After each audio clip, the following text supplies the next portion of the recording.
You don't need a six-figure salary to get your first $100,000 invested. I've never earned over $100,000, and I turned $20,000 into $100,000 in just a few months. And in the next 8 minutes, I'm going to show you exactly how I did that and how you could replicate that to do the same.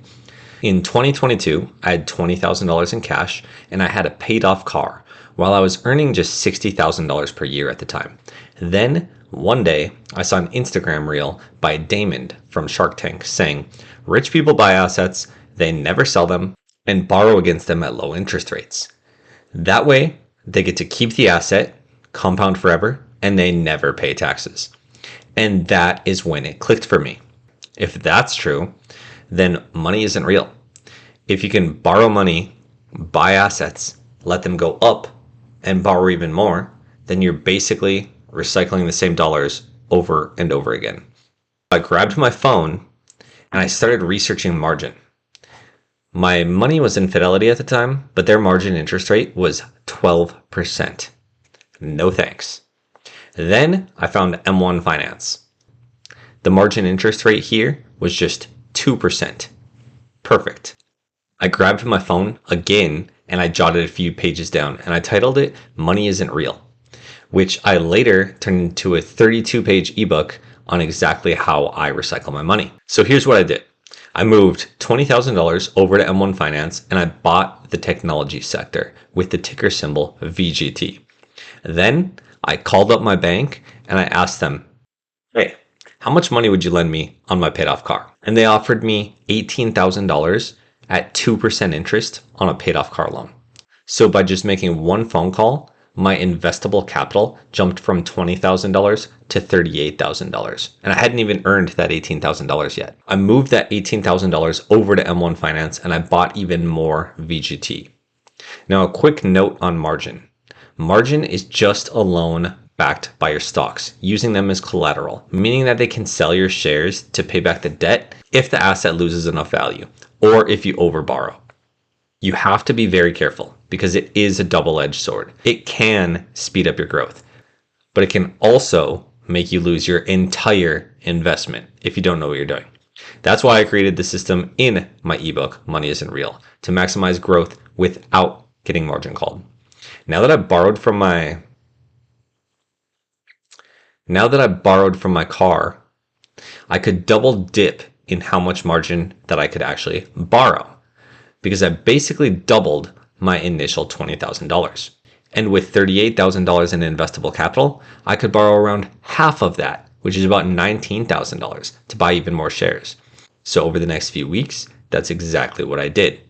And here's where it gets crazy. Every time that I borrowed to buy more shares, my total portfolio value went up, which meant that I could borrow even more shares to buy more shares, which then allowed me to buy even more shares, which pushed my portfolio value up, and I could just rinse and repeat this. And the whole thing started snowballing. Here's exactly what this looks like. So what's so powerful about this is I started with just $20,000 of my own money. I borrowed $18,000, which brought me up to $38,000. Now that I had essentially doubled the value that I started with, I could then borrow half of that. So I borrowed $19,000, which pushed my total portfolio value up. Now, since my total portfolio value had gone up, I was then able to borrow another $9,500, which I then bought more shares with, and it pushed my total portfolio value up to $66,500. Next, I borrowed $4,750, and I bought more shares again, which pushed my total portfolio value up to $71,250. And I did this one more time, borrowing another $2,375, pushing my total portfolio value up to about $73,625. Now, I still had about 50% margin health, which is pretty low, but also when the market goes back up, I get amplified gains because I was buying shares at a discount, and because instead of having $20,000 invested, I had tripled the amount that I had invested initially. Now, somewhere along the line, I believe I had some money in Fidelity that was in an individual brokerage account, and I brought that over. I don't remember how much it was, but I ended up around $100,000-ish total portfolio value, so it might have been another 20-ish thousand. Here is what that looked like in practice. Now, initially, I had the $20,000 in cash that I had mentioned, and then I bought $7,000. I bought $4,000 just a few days later. I bought 9,000 one day later. And then just a few weeks later, I bought another $8,000. In my opinion, I was going pretty quickly, probably a little bit too quickly, since it ended up lasting a lot longer than I thought it would. Then I bought another $10,000 just a few days later. Then I had bought another $6,000 just a few days later. And in March, I had bought significantly. So I bought another 3,200, another 10,000, another 2,000, another 4,600, another 3,500, another 5,000. Keep in mind, I was also using my income to dollar cost average, and I was house hacking at the time where my roommates had covered my entire mortgage. Then my borrowed money was getting pretty low, so I kept on buying. So it was something like 2,300, 2,180.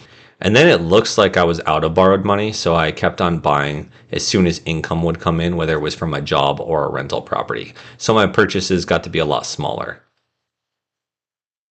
But as you can see, I kept buying 800, 800, 1400, 1300, 600. I just kept doing that while the market was down. Now, I believe I actually started paying down debt in October, it looks like, which is a little unfortunate because that's around the time the market was at the bottom. You could see that I had actually started doing this January 27th of 2022. So I had pretty much bought the top, which is really unfortunate. This is what it looks like when you zoom out. 2022 felt terrible. I was journaling at the time and I had kept saying how long it felt, and there was just this pit in my stomach because my invested money had gone down something like 25-30%, and I had borrowed a bunch of money to do this. So I knew I was right. It was just a matter of when would I be right. So I had pretty much ran out of borrowed money around maybe April or May. And then I just kept dollar cost averaging until, like I had said, somewhere in October. So that would have been around here.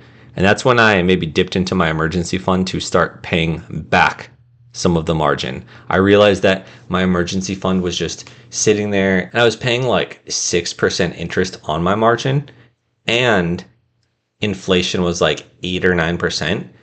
So I was just losing a ton of money. So I chose to pay back margin, even though at the time what would have made more sense would be to have bought many more shares at the bottom. That would have made way more sense. But when the market's down that low, it starts to feel a little scary when you're borrowing a bunch of money. So I did want to make my position safer because I was afraid of getting margin called. Now, when the market had gone up, it felt amazing. So like I said, I got up to about $100,000 in portfolio value. And then by the end of 2024, which would have been around here, I had 3.5x'd my portfolio value. That felt good. Now, there was a moment during this when I realized this is how you turn small money into big money fast without saving your money for 40 years. Small money becomes big money when you stop treating cash like something that you need to hoard or trade your life for, and you start treating it like something that you need to keep moving and recycle.